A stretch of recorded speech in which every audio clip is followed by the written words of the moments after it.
bear with me a second. Bear with me. Verse 46 now. Watch this. Verse 46. And they shall be upon thee for a sign. Meaning the curses shall be upon you, Israelites, for a sign. A sign of what? That we are the Israelites. Whoever the curses fit, those are the Israelites. That's what Moses is warning us and letting us know. Read it again.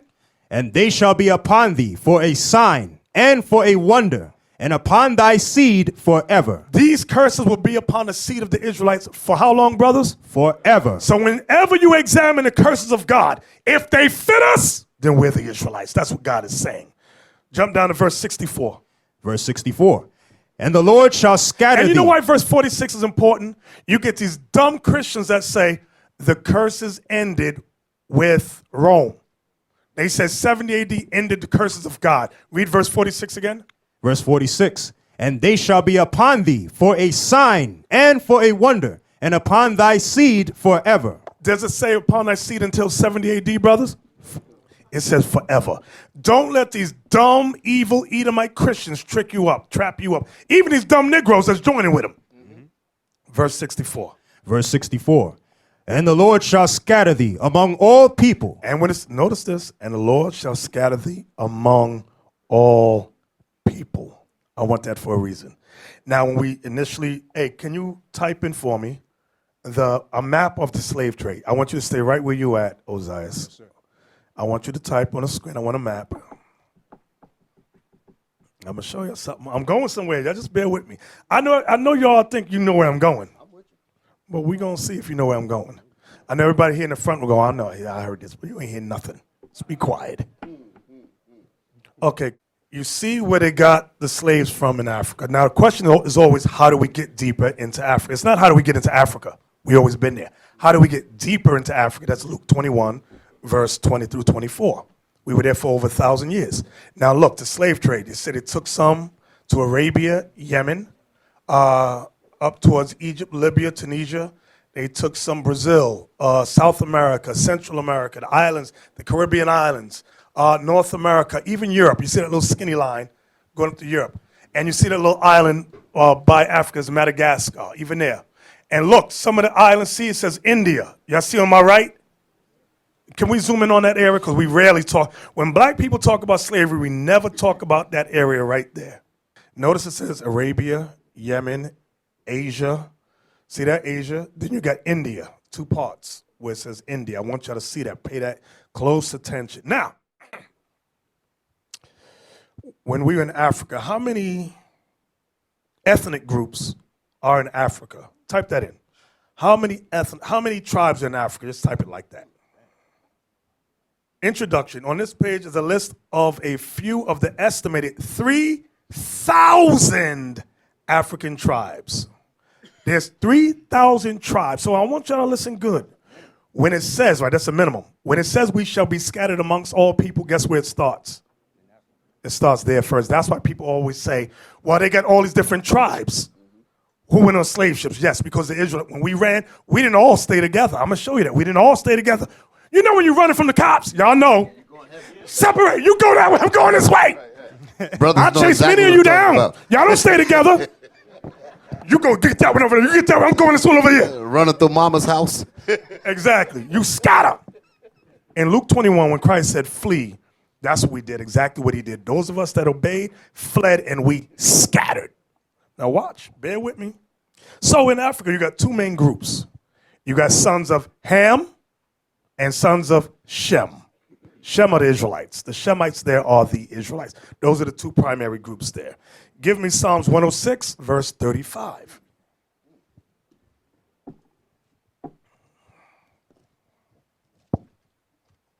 This is what happened while we were there. The book of Psalms, chapter 106, verse 35. Start above it, verse 34. Verse 34.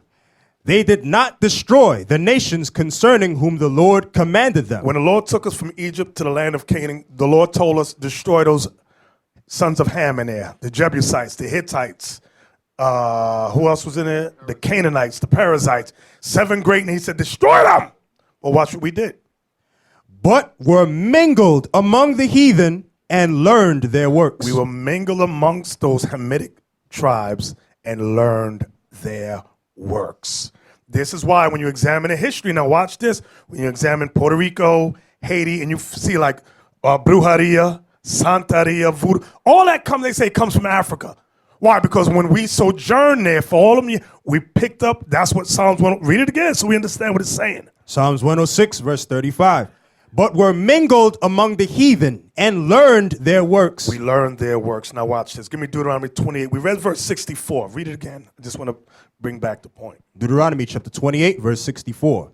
And the Lord shall scatter thee among all people from the one end of the earth even unto the other. Watch this. And there thou shalt serve other gods. Meaning we learned their works. It's saying the same thing Psalms 106 is saying.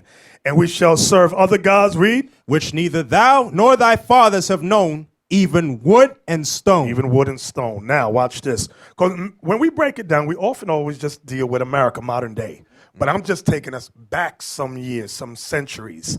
Give me Jeremiah 17:4 now.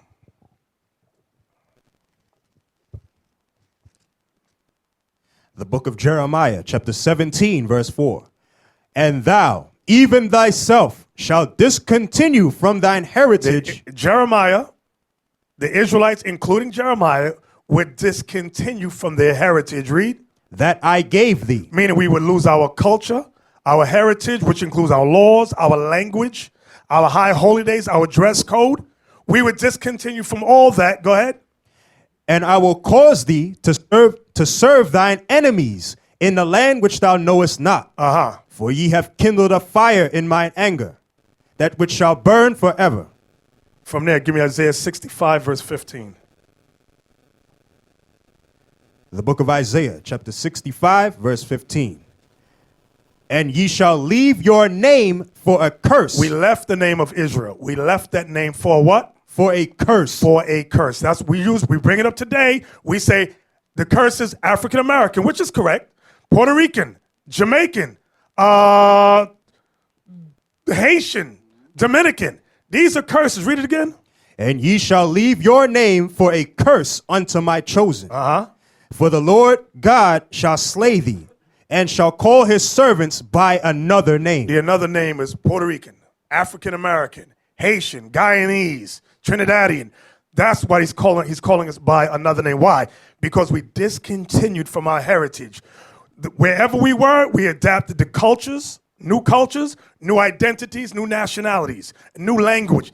That's the history of what has happened to us.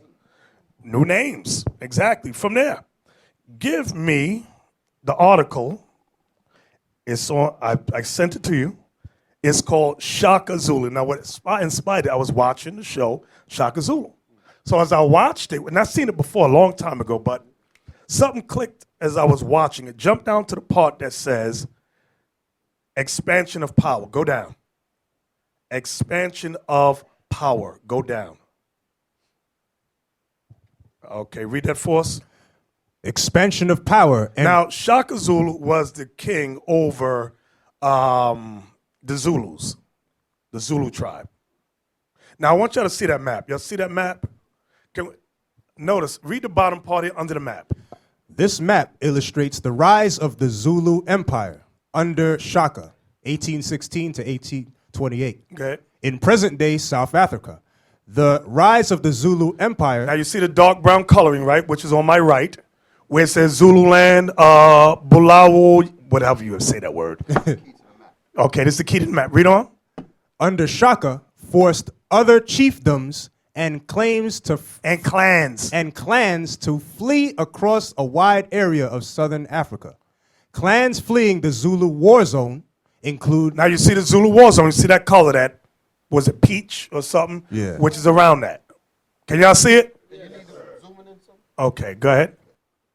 Clans fleeing the Zulu war zone included Shoshagani, Nadeli. Go ahead. Hubi. Yeah. Go ahead. And Mengfu. A number of clans were caught between the Zulu Empire and advancing Vorkinters.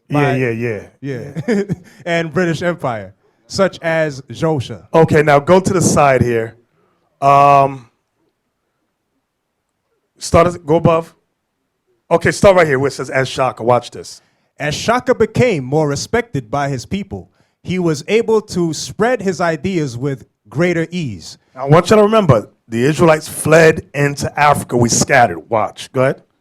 Because of his background as a soldier, Shaka taught the Zulus that the most effective way of... Now, I'm not saying Shaka Zulu was an Israel. I'm not saying that. But watch what happened. That the most effective way of becoming powerful quickly was by conquering and controlling other tribes. That's what I wanted y'all to get to. The best way to rule effectively was by conquering and controlling other tribes. Read on. His teachings greatly influenced the social outlook of the Zulu people.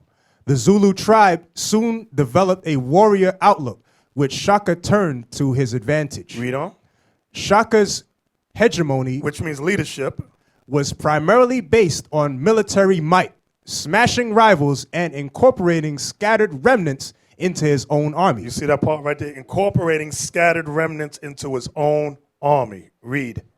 He supplemented this with a mixture of diplomacy and patronage, incorporating friendly chieftains, including Zahalodu of the Mikizi, Job of Sitol, and Methubane of Tuli.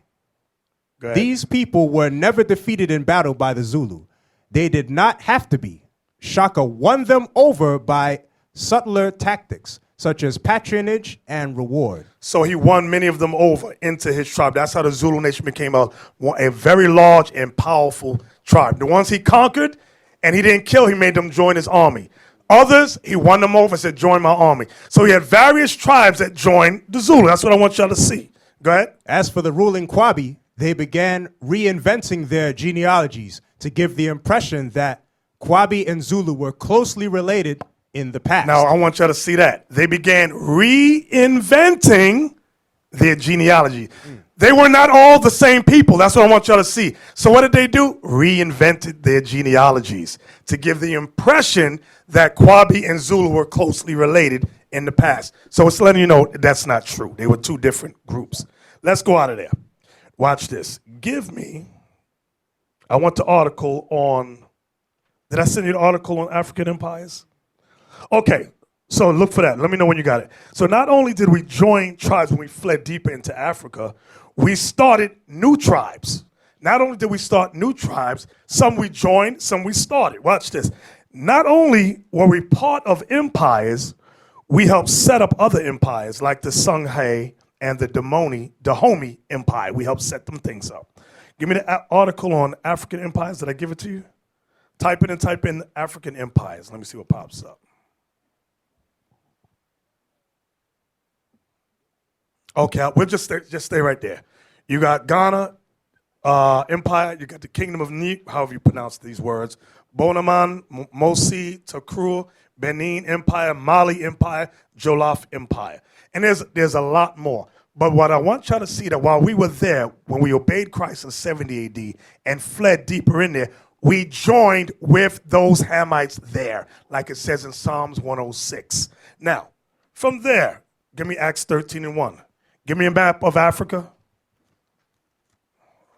Map of Africa. I want one easy to read.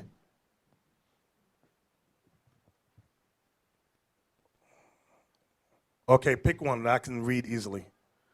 I wear glasses. I remember there was a day I didn't have to wear glasses. Read Acts 13:1. Acts chapter 13, verse 1. Stay right there.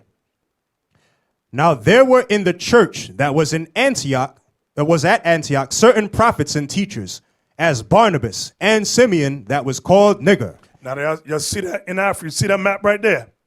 You see, right? It says the same way. It's spelled the same, y'all? Say the same. Niger. We often say he was called that because he was black. Remember, brothers, the mistake in that is that they were all what? They were already all black. This is letting you know the area he came from. That's why he was, read that again. Now there were in the church that was at Antioch certain prophets and teachers, such as Barnabas and Simeon, that was called Niger. Now there's also a river that runs through from Chad to Niger, or Niger. They say Niger. Now Niger is but what I'm showing you is that these are the areas that we were at. Shalom. This is Bishop Nathaniel of Israel United in Christ. Please subscribe to our YouTube channels. Stay up to date with our latest events, music, and classroom lessons.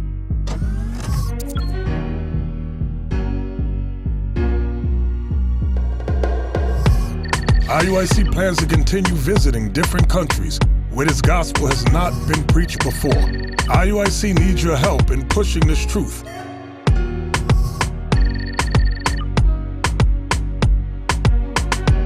So join us. Subscribe to our Instagram, Facebook, Twitter, and podcasts, and stay up to date with us.